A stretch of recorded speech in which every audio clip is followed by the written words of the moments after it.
Hola, buenas tardes.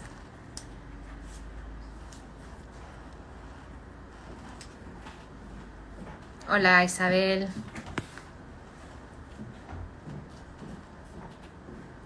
Hola.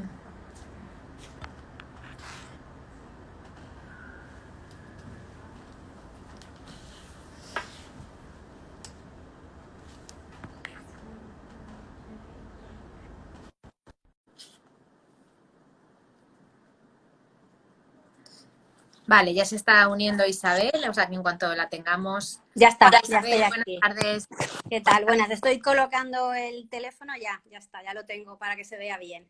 Muy bien, se te ve perfecto. Genial. Pues bueno, pues como decía, buenas tardes. Hola a todos los que se van uniendo y como en las ediciones anteriores hemos sido súper puntuales al comienzo y súper cumplidoras también con la finalización de este Padima Conversacon, pues vamos a hacerlo exactamente igual, ¿de acuerdo?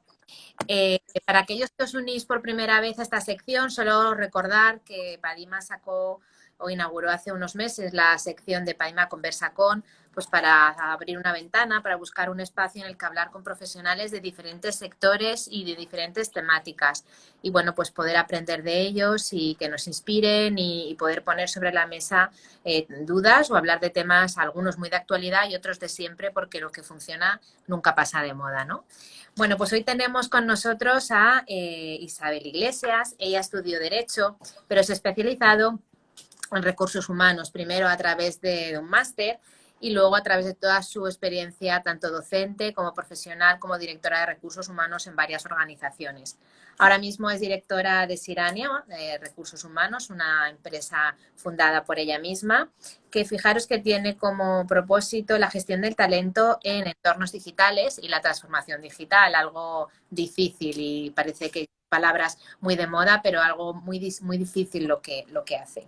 Yo destacaría también, para que la conozcáis un poco más, que hace muy poquito, en el 2019, publicó un libro que se llama Los procesos de selección en la era digital, estrategias para atraer y para enamorar el talento. Y esto tiene mucho que ver con lo que vamos a hablar hoy, que si recordáis el título es si el talento nace o se hace, es decir, si realmente la gente talentosa tiene la suerte de nacer con ese don o podemos trabajar para crear esos talentos. Isabel y yo nos conocimos por temas laborales, por temas de trabajo, pero es verdad que hemos mantenido algunas conversaciones sobre, bueno, pues temas puntuales que nos han preocupado a una u otra, creo que nos hemos ayudado y que hemos congeniado. Y bueno, pues hoy quería compartir este ratito, esta charla con todos vosotros para que la conozcáis mucho mejor.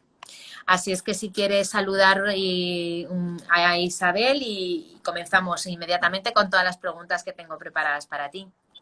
Pues nada, Eva, yo encantadísima, como has dicho, como has comentado, nos conocimos creo que hará como unos 2 años y bueno, sí que es verdad que bueno, pues hemos compartido pues conversaciones, sobre todo relacionadas en torno al talento, bueno, que es algo que yo creo que en líneas generales pues a las organizaciones les preocupa en estos momentos y bueno, y para mí pues es bueno, pues es un placer poder estar acompañando hoy y bueno, y que podamos hablar de un tema que además a mí me gusta mucho. Bueno, pues a ver si nos das luz, porque la verdad es que se habla mucho. Y una de las primeras preguntas sería que cuando hablamos de talento, ¿a qué nos referimos exactamente? Si todos partimos de esa misma aproximación. Yo personalmente entiendo que se habla de gente con un talento, una especie como de don, ¿no? Como con una capacidad innata o natural para desarrollar alguna función o en algún área con facilidad. Casi que dices, si es que no me cuesta, lo hago de una manera natural y algo que otros deben de invertir mucho tiempo y nunca alcanzan esos niveles. ¿Sería esa la aproximación a talento cuando hablamos en el mundo de la empresa o tú nos darías una definición distinta? A mí me gusta hablar de talento pues como un conjunto, digamos, de conocimientos, habilidades, experiencias que tenemos cada uno de nosotros y que nos hacen diferente a los demás. El problema, entre comillas, con la palabra talento es que normalmente entendemos por talento o nos vamos a personas que han sido especialmente talentosas. Me refiero a un Leonardo da Vinci, un Einstein, un Mozart. Entonces, claro, cuando te pones desde la perspectiva de ese concepto de talento, dices, vamos a ver, ¿yo tengo la habilidad musical que tenía Mozart? No, evidentemente no, no tengo cero patatero de habilidad musical o de cualquier otra cuestión. Pero yo soy de la opinión que el talento, digamos, no es algo tan elevado, tan místico como a veces nos parece. Para mí, primero que no creo que haya una única definición de talento. Yo os doy la mía o aquella con la que yo me siento más cómoda. También soy de la opinión que las empresas tienen que definir lo que para ellas es talento.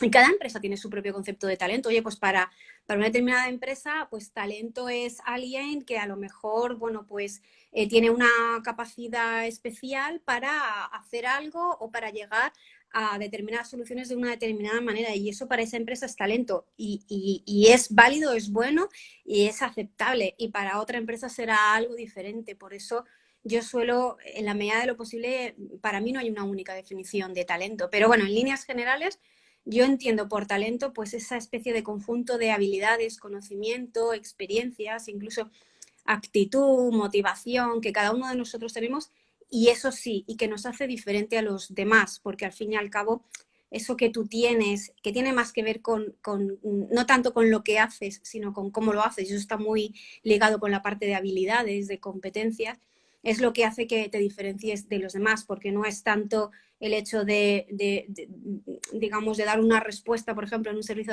de atención al cliente, a cómo das esa respuesta o cómo das esa solución al cliente. Y es ahí donde hablamos de talento. Tiene más que ver con el cómo.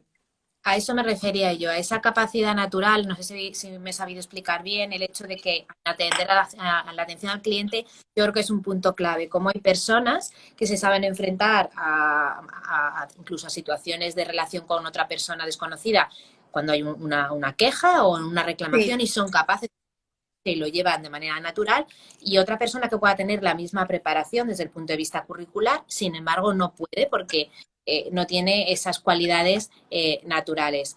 Si eso piensas que se puede desarrollar, Sí. hay talentos en diferentes áreas que siempre se van a poder desarrollar, o hay algunas áreas en las que dices, no, esto o has nacido para ello o no vas a poder mejorar lo suficiente para poder destacar o para poder vivir de eso.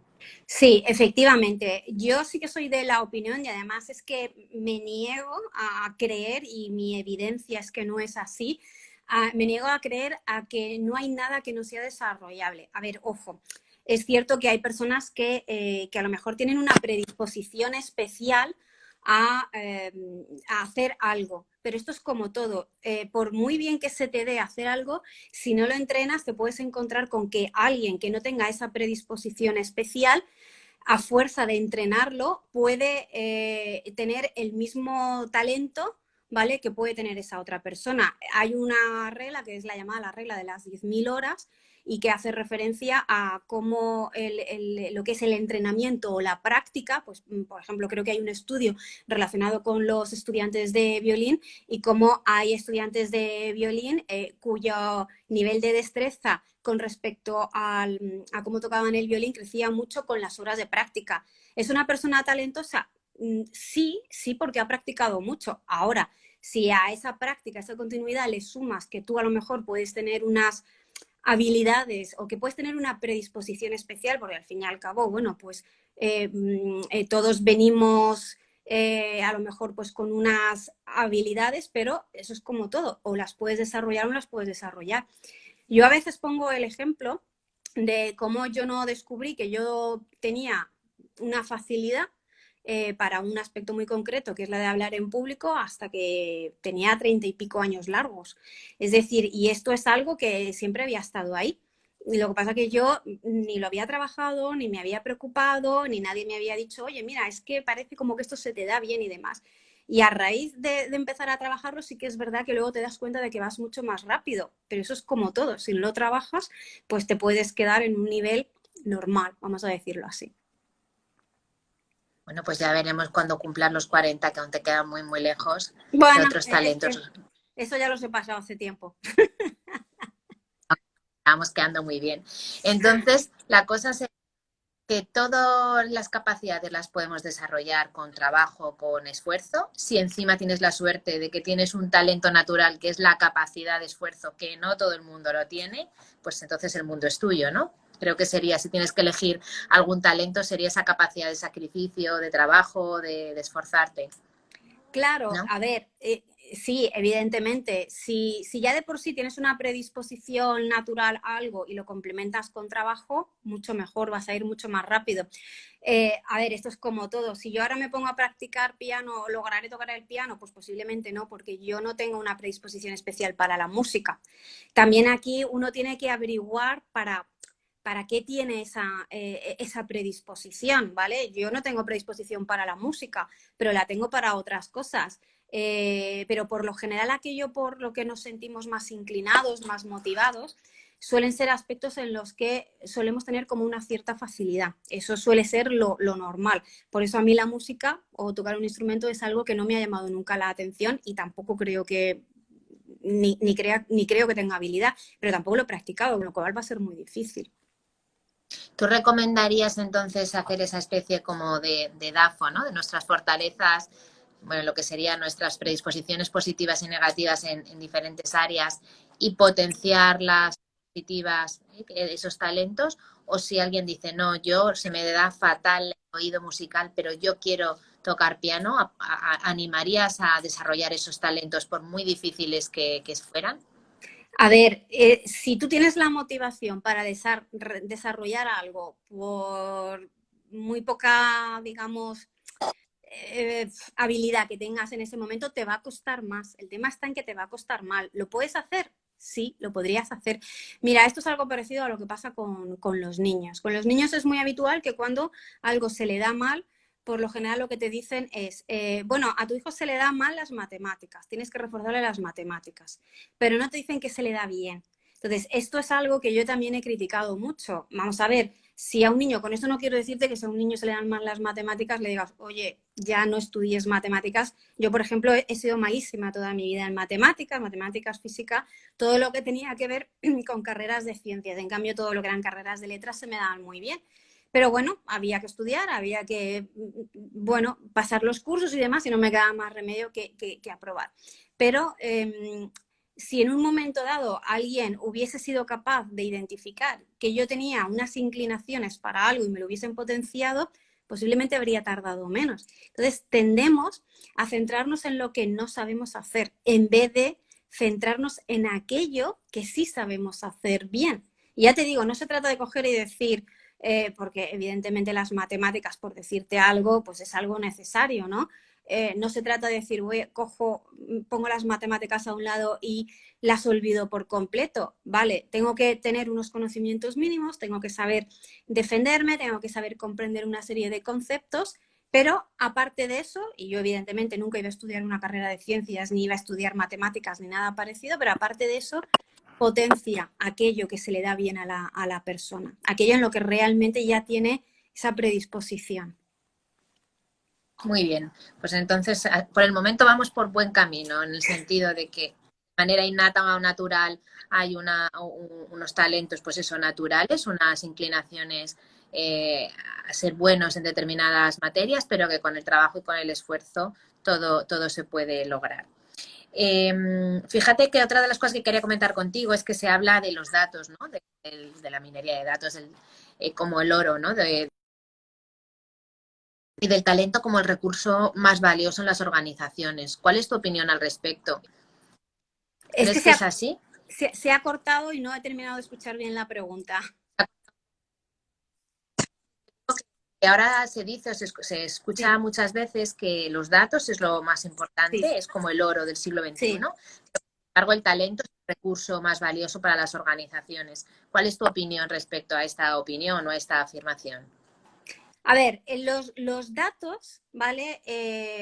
Los datos son importantes porque nos ayudan a tomar decisiones, pero hoy en día necesitamos a alguien que tenga capacidad para evaluar los datos. O sea, los datos no dejan de ser datos. Luego necesitas hacer un análisis. Entonces, realmente no es que los datos sean más importantes que el talento o el talento sea más importante que los datos. Yo creo que son complementarios. O sea, necesitas talento para no solamente para analizar datos, sino sobre todo para tomar decisiones en base a esos datos. O sea, a ti, por ejemplo, tú tienes, no lo sé, una herramienta de Big Data que te permite extraer muchísimos datos, pero si con toda esa herramienta, que ahora mismo lo hay software, que te permiten hacer análisis y proyecciones, tiene que haber alguien que realmente tome decisiones en base a esos datos. Y porque, además, bueno, pues ya sabemos que hay algoritmos y demás. No es la primera vez, los datos tampoco son... es algo en los cuales podamos apoyarnos al 100%. ¿Por qué? Pues porque ya hemos visto casos, por ejemplo, de algoritmos. Ahora me estoy yendo a temas de selección, ¿vale? Ya hemos visto casos de algoritmos que se utilizan en selección de personal donde nos pensamos que ese tipo de herramientas son muy objetivas y, de hecho, lo que pasaba es que estaban muy influidos por los sesgos de los desarrolladores o de los programadores. Con lo cual, esas herramientas, esos algoritmos que se utilizan en selección de personal seguían discriminando, seguían sesgando, con lo cual podemos decir que hay una herramienta de datos, hay algún tipo de software que sea 100% objetiva. Yo, a día de hoy, no lo creo. No lo creo porque, al fin y al cabo, detrás hay una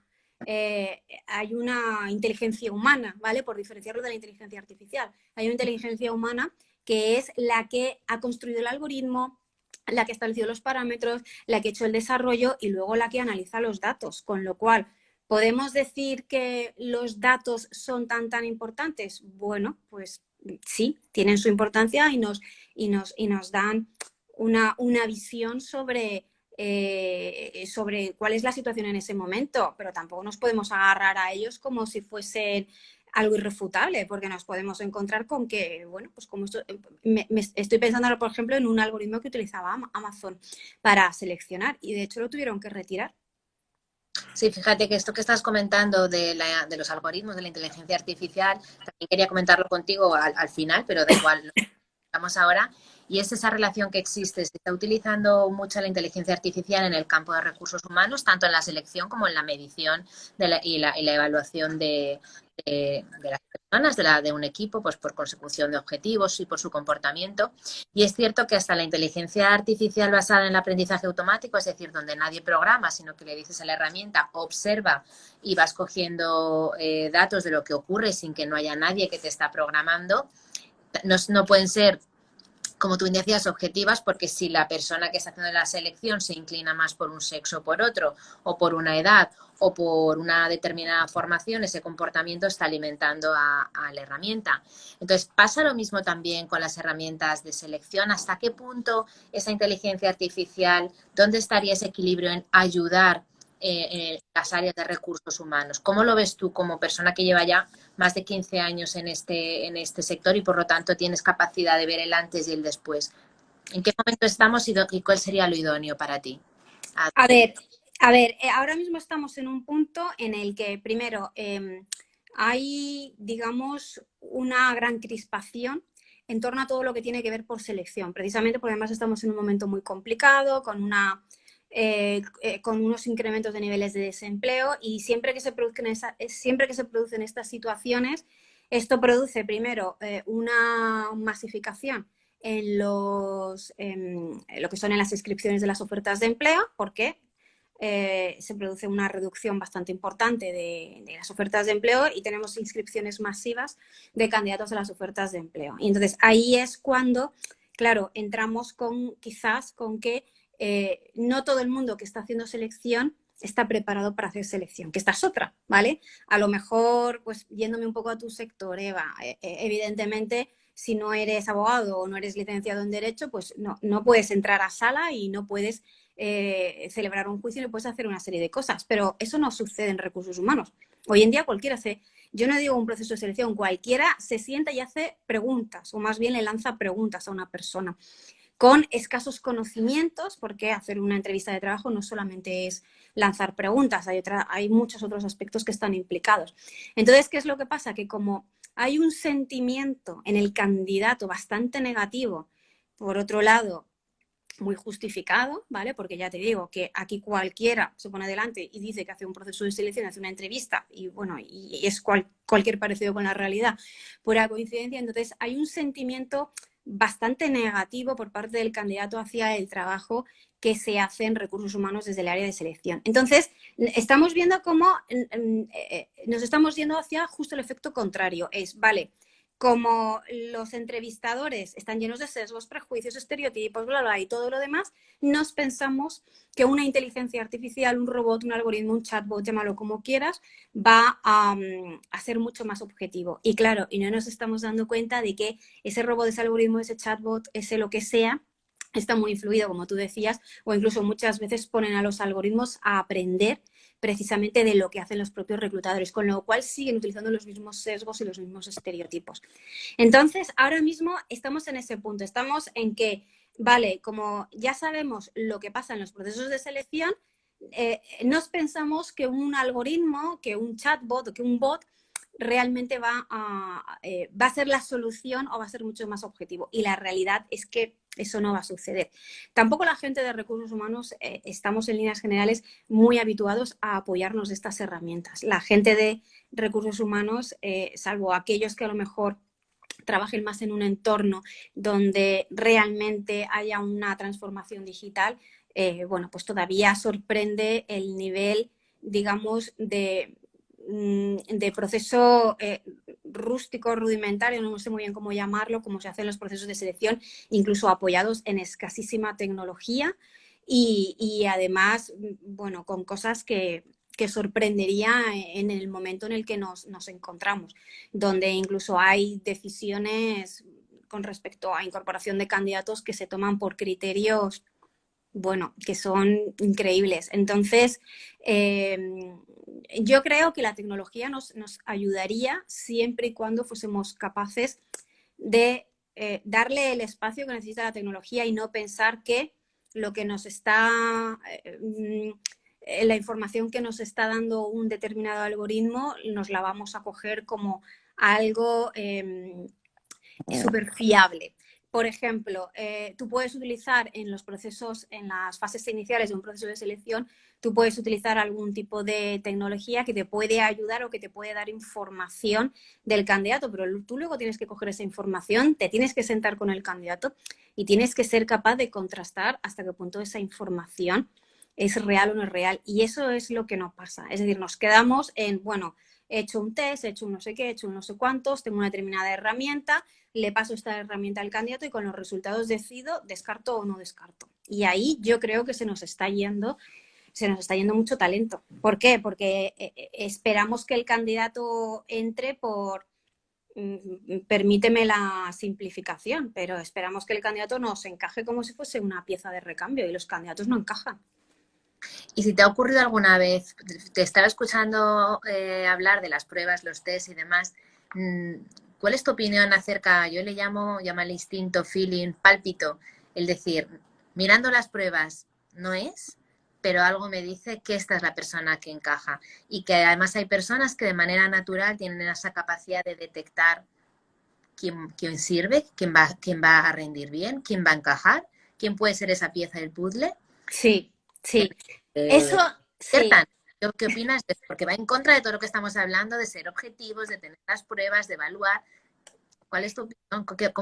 ¿Cómo casas eso en el día a día? Porque me imagino que te ocurrirá el decir, tengo esto delante, me dice que Pepita es la candidata ideal, pero veo que no, y sin embargo Manolita no se acerca a estos resultados que sean los idóneos, pero sé que es ella. ¿Cómo casas eso? Sí, eso tiene mucho que ver con los sesgos cognitivos, ¿vale? O sea, esto es algo que nos pasa a todos. Decimos, es que yo tengo mucha intuición. No, lo que pasa es que ahí están entrando en juego los sesgos cognitivos. De tal manera, bueno, pues hay gente con la que tú tienes mucha más afinidad, hay gente con la que en un momento dado incluso te proyectas, pero como te digo, todo eso son sesgos cognitivos. Yo sí que es verdad que hay candidatos con los que conecto mejor que con otros. Pero al final, yo en ese sentido, a mí me gusta ser muy rigurosa. Entonces, yo siempre trabajo en el modelo en el proceso de selección, en la entrevista, yo siempre trabajo lo que es la entrevista por competencias. La entrevista por competencias, a mí lo que me da, yo lo que hago básicamente es evaluar habilidades. Los conocimientos para mí no son tan relevantes, no tanto lo que la persona hace, sino cómo lo hace. ¿Por qué? Pues porque, vale, yo parto de la idea, parto de la base de que una persona se le pueden enseñar conocimientos, pero a lo mejor no. Las posibilidades de que una persona pueda desarrollar una serie de habilidades, primero llevan muchísimo tiempo. O sea, enseñar a una persona a tener un buen nivel de desarrollo, por ejemplo, de una competencia como es la orientación al cliente externo. Eso no es algo que tú le enseñas en un curso de 10 horas y que aprenden en 15 días. Eso lleva muchísimo tiempo. Entonces, yo prefiero darle los conocimientos a la persona y evaluar hasta qué punto el candidato o la candidata tiene esa competencia. Entonces, yo lo que hago precisamente es hacer mis entrevistas siempre basándome en el modelo de competencias, de tal manera que yo lo que hago es evaluar habilidades. Entonces, a mí las habilidades, si el puesto de trabajo requiere de 3 habilidades que son claves, al final es lo que, es lo que yo voy buscando en el candidato.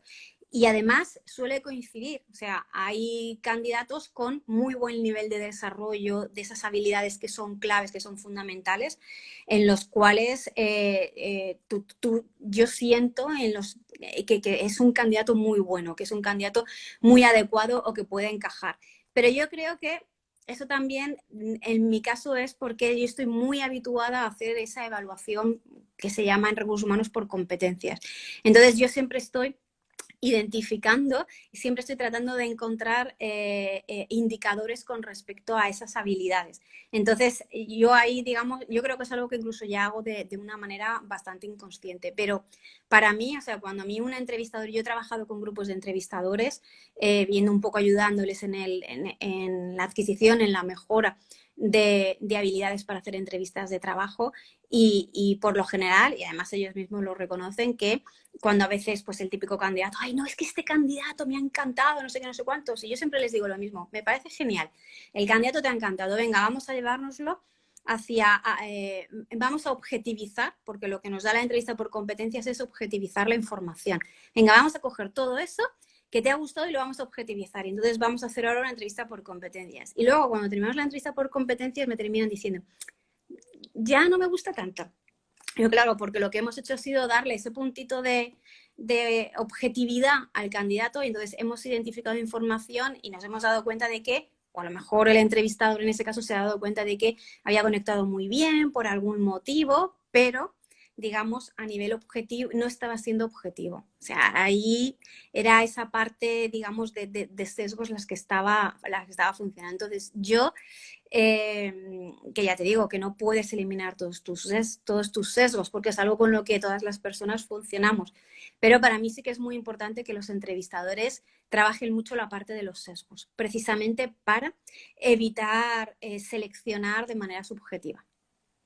Y que te inclines hacia uno u otro por lo que por algo que parece un pálpito, pero que está infundado, que puede ser pues, que hay un personal, porque practicáis el mismo deporte o porque conozcáis a una misma persona y ya se genera ahí un pequeño vínculo. Exacto. Fíjate que estamos hablando diciendo que todos tenemos talento, que el talento se puede desarrollar, que es más difícil las competencias que los conocimientos, pero sin embargo estamos hablando, oyendo, mejor dicho, continuamente que estamos en un mercado con una escasez de talento. ¿Cómo se casa eso? ¿Cómo puede haber una escasez de talento si estamos diciendo que nos sobra talento y que más se puede desarrollar? Porque sí, ¿Dónde está? Esto tiene que ver con algo que sucede en el mercado de trabajo español. No sé hasta qué punto sucede en otros mercados de trabajo, porque no los conozco en profundidad, pero sí sucede en el mercado de trabajo español. Tenemos un mercado de trabajo que está muy polarizado. Funciona como a 2 velocidades, vamos a decirlo así.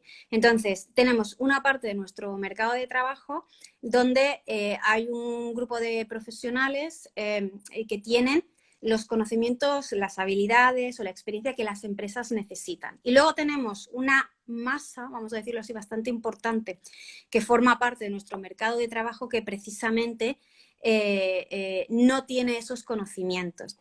Entonces, ahí se produce la paradoja de que tenemos unos niveles de desempleo muy elevados, pero nos cuesta mucho encontrar candidatos para determinadas posiciones. ¿Por qué? Por esto que te digo. Porque en realidad no hay tantos candidatos que tengan esos conocimientos, esas habilidades, esa experiencia que las empresas necesitan. Luego también nos encontramos con que hay empresas que hacen lo que yo llamo la carta a los Reyes Magos, y es que se ponen a pedir, te dicen, y a mí me pasa a veces cuando me reúno con las empresas, venga, vamos a hacer el perfil del candidato que queréis. Y entonces se ponen a pedir cosas y tú dices, bueno, tú me has hecho la carta a los Reyes Magos, sabes que esto no existe, lo sabes, ¿no?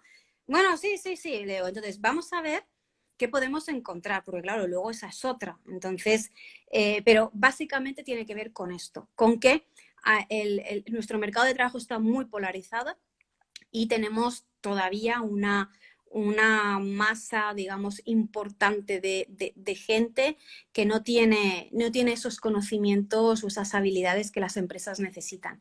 Y eso hace que el otro grupo que sí los tiene sean perfiles altamente atractivos. Claro, Y es muy... entonces, claro, y ahí es cuando entramos con la guerra por el talento. Vale. Fíjate que preparando la conversación de hoy y mirando varios estudios bastante recientes, había uno que conocerás de una consultora española de Watch and Act, pero es previo al COVID. Me imagino que a lo mejor sus reflexiones o sus conclusiones han cambiado sustancialmente y hablaban de cuáles eran las 10 tendencias que se iban a dar en el 2020, ¿no? En relación al talento. Lo conocerás perfectamente. Bueno, se hablaba de flexibilidad, de humanización, Sí. de diversidad. Entonces, quiero que nos comentes cuál es tu opinión, si crees que el post-COVID ha marcado una diferencia importante en cuanto a lo que las empresas necesitan o el talento que necesitan. Y antes de que nos contestes, lo digo porque está hablando con compañeros, con personas cercanas del mundo empresarial, y todo el mundo lo que subraya es la palabra compromiso y flexibilidad, como que estamos en un momento en el que todos, no solamente, o sea, hablamos de equipo, sea propiedad, sean empleados, sea el cargo que tengas, hay una situación difícil y tenemos que salir de esta y tenemos que salir de manera lo más unida posible. Y por lo tanto, uno de los valores que más se demanda o se está valorando en las plantillas es el compromiso, el que una persona sea capaz de asumir un sacrificio, un cambio que puede ser un cambio de turno que le va fatal, que puede ser una minoración de horas durante un tiempo. ¿Eso lo englobarías también dentro del talento, esa capacidad de adaptarte y de dar a los tuyos? ¿Cómo lo ves? Claro, es que la flexibilidad, la adaptabilidad, no dejan de ser competencias y de hecho yo las he evaluado en procesos de selección. ¿Por qué? Porque a lo mejor el puesto de trabajo requería un alto nivel de flexibilidad y adaptabilidad. Ya no solamente estamos hablando de un tema de turnos, ¿vale? Sino a otros muchos aspectos, pues trabajos muy cambiantes, en entornos muy rápidos, muy ágiles y claro, y ahí una persona que no esté muy acostumbrada a los cambios o que su nivel de adaptabilidad o de flexibilidad sea pequeño, pues es una persona que va a tener grandes dificultades. Sí, sí, estoy de acuerdo contigo. O sea, el tema de la flexibilidad es algo fundamental. Lo que pasa, y ya me voy más hacia la parte del compromiso, lo que pasa que aquí hay una cuestión, además, en lo que yo he sido muy crítica y que tiene mucho que ver con cómo las empresas han gestionado. Esto tiene que ver con lo que se llama la experiencia del empleado, ¿vale? Y tiene mucho que ver con cómo las empresas han gestionado toda esta situación. Yo me estoy encontrando con empresas que han comunicado a su plantilla a través de un email completamente aséptico: hola, a partir del lunes estás en un ERTE. Claro, ¿qué compromiso le puedes pedir a esa persona?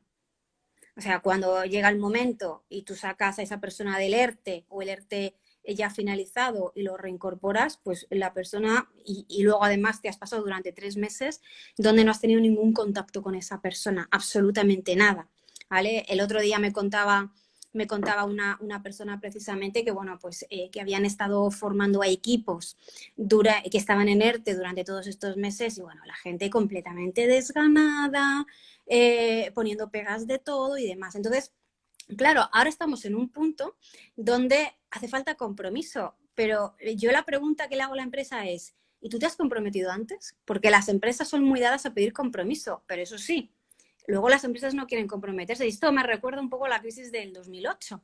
Cuando sucedió la crisis del 2008, que fue un poco aquello, nos produjo un crack a todos en líneas generales, que fue, ahí es cuando empezamos a hablar del fin del trabajo de por vida, por ejemplo, porque hasta esa fecha no se había visto de manera tan evidente. Y esto yo lo he hablado sobre todo con perfiles jóvenes, con perfiles de la generación Z, y ellos me dicen, es que yo lo que yo he vivido muy pequeño, pues por ejemplo la crisis del 2008. Yo he vivido como mucha gente de mi alrededor, de mi familia, ha perdido el trabajo y demás. A veces nos quejamos de por qué esa generación tan joven, los Z, tienen unos niveles de compromiso tan bajitos. Y claro, cuando yo hablo con ellos y me dicen, no, no, es que yo lo que he vivido, lo que vivía pues cuando yo tenía 8 o 9 años con la crisis que sucedió en el 2008, dice, es como había mucha gente de mi alrededor, de mi familia, que se ha quedado sin trabajo, dice, y donde la empresa se desentendió por completo, pues mi padre, mi madre, mi tío, no sé qué, 30 años y de repente se quedan sin trabajo. Y claro, y esa generación lo que ha aprendido es, tú empresa no te has comprometido conmigo, ¿qué esperas de mí ahora? Y eso es un poco con lo que ellos han crecido. Entonces, ahora decimos, oye, ¿por qué esta generación no se compromete? Porque esto es fruto de lo que ellos han vivido hace 12 años y es, entre comillas, hasta lógico y razonable lo que está pasando. O sea, yo dentro de cuando, por ejemplo, trabajo el tema de la segmentación de generaciones y demás, es algo que yo comprendo y además hay que entender un poco el pensamiento de esta gente. Entonces, claro, las empresas piden compromiso, pero luego, ¿qué compromiso están las empresas dispuestas a ofrecer? Cuando, ya te digo, has mandado a la gente a leerte con un correo. Incluso ha habido empresas que han comunicado los ERTEs por WhatsApp. Oye, que a partir del lunes estás en un ERTE. Claro, luego no podemos pretender que las personas estén súper implicados y súper motivados. ¿Por qué? Pues porque no, porque tú como empresa tampoco has cuidado y eso es experiencia del empleado. Y está claro que para pedir tienes que predicar con el ejemplo, eso ha sido así siempre. Antes decíamos al comienzo de esta conversación que hay cosas que siempre están bien y que esas no van a pasar de moda. Yo creo que esto es una de ellas. El compromiso tiene que ver con una relación de perdurabilidad, de respeto mutuo y donde tú pides, pero porque predicas con ese ejemplo y estoy 100% de acuerdo contigo. Y bueno, pues sí, es verdad que ahora buscamos las empresas, equipos donde la gente sea flexible, no solamente en cuestiones más de organización de tiempos, de horarios y demás, sino también incluso en tareas y en trabajos de diferentes maneras, pues para que las plantillas se adecuen a la situación actual. Voy a hacerte una pregunta que es un poco a lo mejor complicada de contestar o que te puede meter en un charco, tú sal como puedas, porque sé que yo tengo mi opinión particular que no voy a compartir, pero fíjate que en este estudio una de las tendencias que se hablaba era diversidad, que las empresas haya diversidad cultural, de sexos, de orientación sexual, todo esto. Esto nos lleva a decir entonces que hay talentos distintos según el sexo de una persona, la raza de una persona o el origen cultural, porque si no, ¿en qué se sustenta esta búsqueda de diversidad? No, yo no creo que haya talentos distintos. Yo sí creo en la diversidad. Por ejemplo, yo soy muy partidaria de los llamados los equipos crossfuncionales, ¿vale? Los equipos crossfuncionales son, esto viene de las metodologías ágiles y esto viene de, mira, te voy a poner un ejemplo que a veces nos ha pasado con algunos clientes y nos hemos encontrado con que a lo mejor vas a una determinada empresa y cuando te fijas en los empleados, los trabajadores, parece que son todos calquitos, ¿vale? Yo los llamo clones, son los trabajadores clones. Y entonces le preguntas a la gente de selección, oye, ¿y este perfil? No sé, cuéntame un poco cómo tenéis definido el perfil. Y de hecho hay algunas empresas que dicen, no, es que nuestro perfil tiene que ser así, de esta manera. Entonces, ¿qué es lo que pasa? Cuando tú contratas, cuando tú incorporas a un equipo personas que son muy similares en edad, en sexo, en lo que sea, al fin y al cabo lo que estás haciendo es limitar, ¿vale? Lo que una persona con un punto de vista diferente te puede aportar al equipo. Los equipos crossfuncionales lo que buscan precisamente es meterle diversidad. ¿Por qué? Porque en el momento en el que tú incorporas, me lo invento, una mujer de 20 años con un hombre de 60, con una persona de raza árabe, por decirte algo, ¿vale? Por coger tres extremos. Ahí estás metiendo en un equipo tres personas que primero, que vienen de generaciones diferentes, con lo cual vienen con unas expectativas distintas, vienen con unas necesidades profesionales muy diferentes. No es lo mismo una persona de 20 que una persona de 60. Con un entorno sociocultural muy distinta. No es lo mismo una persona que, por ejemplo, ha crecido en Europa a una persona que ha crecido en Estados Unidos o que ha crecido en un entorno árabe. Entonces, eso al final lo que te trae al equipo precisamente es diversidad de pensamiento. Tiene que ver con innovación, tiene que ver con creatividad. Si al final tú solamente incorporas, por decir algo, hombres de 25 a 35 años de raza blanca, por decirte algo, pues lo más probable es que, primero, por generación compartan muchas ideas, por edad también, y como han crecido en el mismo entorno también. Con lo cual, ¿cómo van a hacer frente a nuevos desafíos si todos tienen prácticamente las mismas ideas? Esa es un poco la idea de la diversidad. Vale, entonces esa diversidad lo que genera es una riqueza cultural y de aproximación, pero no porque aporten talentos distintos. Es decir, no porque el hecho de tener una procedencia o una edad te aporte un tipo de talentos, sino porque esa mezcla da un producto final único, Claro, con esa capacidad de ver el mismo problema desde diferentes perspectivas. exacto. Y tamizado, ¿no? por las experiencias muy distintas que han tenido unos u otros. Exacto, sí, yo lo veo. También, por ejemplo, cuando se trabajan los equipos crossfuncionales, lo que también se hace es incorporar personas con habilidades distintas, que esto es algo que también nos pasa mucho. Y es que decimos, venga, vamos a coger a este equipo que todos tienen las mismas habilidades. Y claro, te encuentras con que, por decirte algo, pues vamos a incorporar a 5 personas que tienen la competencia de liderazgo súper desarrollada. Pues claro, metes 5 personas con un montón, con un nivel de desarrollo de una competencia súper potente en un equipo. Y eso puede funcionar muy bien, yo no digo que no, pero también estás perdiendo a lo mejor el hecho de que puedes tener 5 personas con una capacidad de liderar muy potente y a lo mejor las pones en 5 equipos diferentes y te pueden dinamizar el equipo de una manera, bueno, que a lo mejor dentro de un grupo donde son muy parecidos a nivel de habilidades, pues va a quedar todo muy diluido. Sí, sí, eso pasa pues igual que en los equipos, en los deportes, en los equipos en los deportes de equipo, perdón, donde uno tiene que llenar hasta donde el otro no puede y unos están más de apoyo, son menos, se lucen menos o son menos visibles, pero su trabajo es esencial para que el otro llegue y meta gol y parece que lo ha hecho de una manera Exacto. mágica, ¿no? En cambio, muchos delanteros, al final lo que hay es problemas entre ellos porque todos quieren ser pichichi.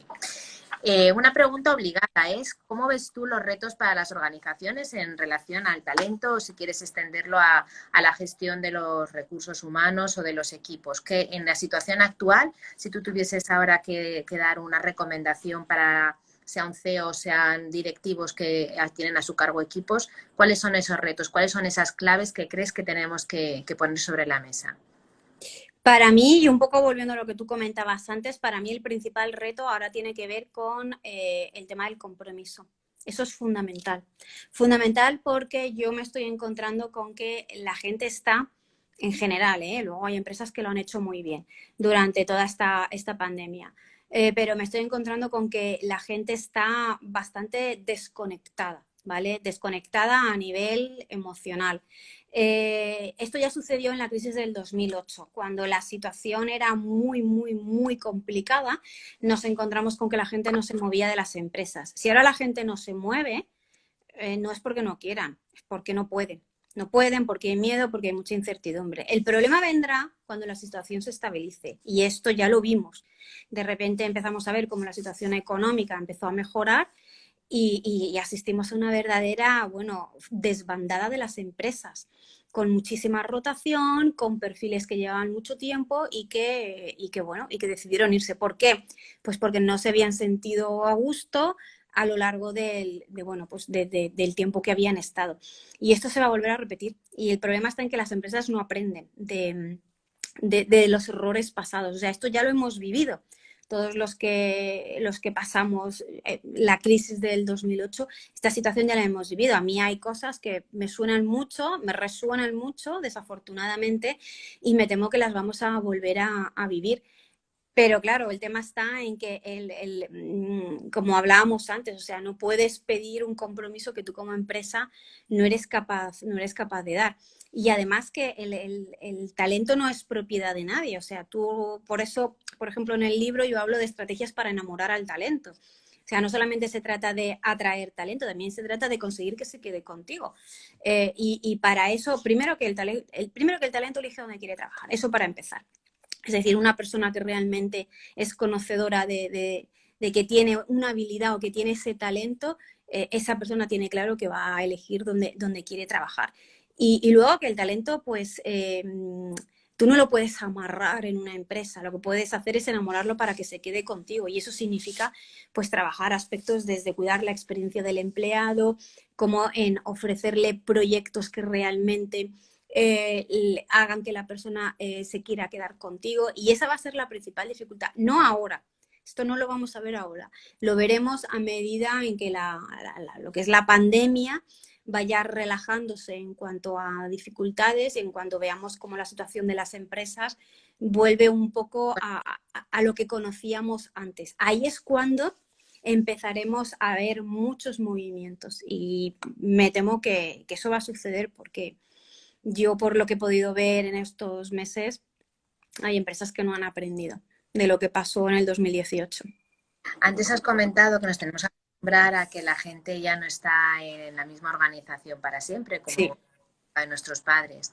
Sin embargo, ahora acabas de decir que en esa capacidad de enamorar. Yo creo en el amor para toda la vida. Creo que ese enamoramiento puede estar toda la vida. Se puede dar también en el entorno laboral, a pesar de que lo que acabas de comentar, que las nuevas generaciones son más abiertos, buscan otras cosas y no tienen ese grado de compromiso. ¿Crees que se puede dar esa sensación de enamoramiento en el trabajo para toda la vida? Yo creo que Dime cuanto... que eres una romántica y que sí, Isabel, dime que sí. No, no lo creo. No. Cuanto más joven sea la persona, menos lo vamos a ver. Digamos que ya te digo, las generaciones jóvenes han aprendido que eso no existe. A ver, tú puedes, una empresa puede hacer que una persona, un profesional, decida vincularse durante mucho tiempo, pero también es verdad que no podemos ver como un drama el hecho de que una persona se vaya. Yo soy de la opinión que el talento tiene que entrar y salir de las organizaciones, porque las organizaciones también necesitan aire fresco. El hecho de que haya gente que se quede muchos años en una organización no quiere decir que esté dando a lo mejor de sí mismo.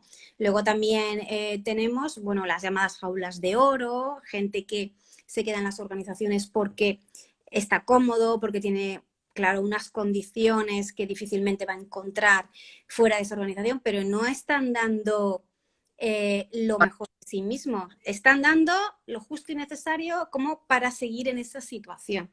Y luego además también hay un estudio de hace ya, bueno, algún tiempo, no sé si un par de años, yo lo menciono en el libro, es un estudio americano, tampoco hay mucho en español, donde hacía referencia a que, bueno, que más o menos la media de tiempo que va a permanecer una persona en una organización puede estar en torno a los 5 años.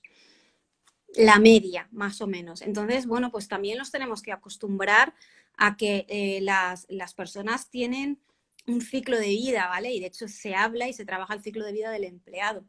Entonces ese ciclo de vida puede ser más grande, puede ser más pequeño, pero las nuevas generaciones están acostumbradas a que esa entrada y salida de las organizaciones sea algo habitual. Es más, incluso en Estados Unidos nos estamos encontrando con que los profesionales limitan ese tiempo de permanencia en una organización precisamente porque luego son conocedores de que tienen que salir al mercado de trabajo, y una persona que a lo mejor ha estado mucho tiempo en una organización es una persona, puede ser un perfil que puede incluso no ser muy atractivo.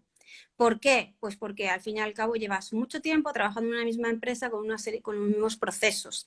Entonces te puedes encontrar con que igual a lo mejor no has tenido suficientes retos. De hecho, Google, que es considerada pues un poco como el paradigma de empresa y donde muchísimos profesionales quieren trabajar, bueno, pues la gente se va de Google. La gente se va de Google y se va a otros proyectos, inician sus propios proyectos y demás. ¿Por qué? Pues porque ellos asumen que, bueno, pues que el ciclo de vida en una empresa es limitado y tiene un principio y tiene un fin. Pero fíjate que lo que estás contando, y esto ya daría para otra conversación y a lo mejor con otro profesional distinto, tiene mucho que ver con el estilo de vida y con el cambio de valores en una determinada generación, porque Sí. lo mismo que el mercado laboral se extiende a la parte sentimental, al mundo de la pareja, de la relación con la familia. Entonces, bueno, pues como tú bien dices, hay que adaptarse, los tiempos cambian y no puedes luchar contra algo que está ahí, que es inevitable. Pero fíjate el paralelismo que hay entre ese comportamiento en la vida profesional y lo que ocurre en la vida personal, donde pues, con la facilidad con la que se cogen y dejan relaciones, cómo se tiende un poco en fin, a esos daños colaterales, a minimizarlos y a verlo todo desde una óptica distinta por ejemplo, mi generación. Pero ya digo que eso da para una o dos conversaciones. Se nos acaba el tiempo porque, Isabela, estamos aprendiendo un montón. Tendremos que hacer un bis, ¿no? Pero antes Sí. de que acabes, te vamos a hacer una pregunta que es un poco extraña, ¿vale? Pero como te encanta y te apasiona tu trabajo, pues ¿cuál te gustaría que fuese tu epitafio profesional? Cuando te jubiles y estar descansando por ahí, ¿cómo te gustaría que te recordasen o lo que has aportado durante el tiempo que estuviste en activo? Pues yo que insisto mucho en el tema de la humanización del área de recursos humanos, porque creo que, pese a que trabajamos con personas en general, es un área muy deshumanizada y a mí me gusta mucho recuperar la esencia. A mí me gustaría que se me recordase precisamente por alguien que conectó de nuevo con la esencia de las personas, con esa humanización de la función. Es como un poco la vuelta a los básicos. De hecho, yo considero que recursos humanos necesita volver a lo básico y volver a recuperar la esencia de nuestra función, que son las personas, ni más ni menos. Pues me parece precioso. Muchas gracias por haber compartido este tiempo con nosotros y yo en particular he aprendido mucho. Siempre que hablo contigo aprendo y espero que todos los que habéis estado conectados pues seamos más conscientes de la importancia de esa selección adecuada y del cuidado de esas personas, porque al fin y al cabo estemos en el lado en el que estamos, somos personas con nuestro corazón y con nuestras necesidades, y cuanto más queridos nos sentimos, pues mucho mejor funcionamos. Bueno, pues gracias a todos. Hasta pronto. Gracias. Hasta luego. En redes os diremos qué día tenemos el nuevo directo y quién es la persona que nos va a acompañar. Gracias. Gracias. Hasta luego.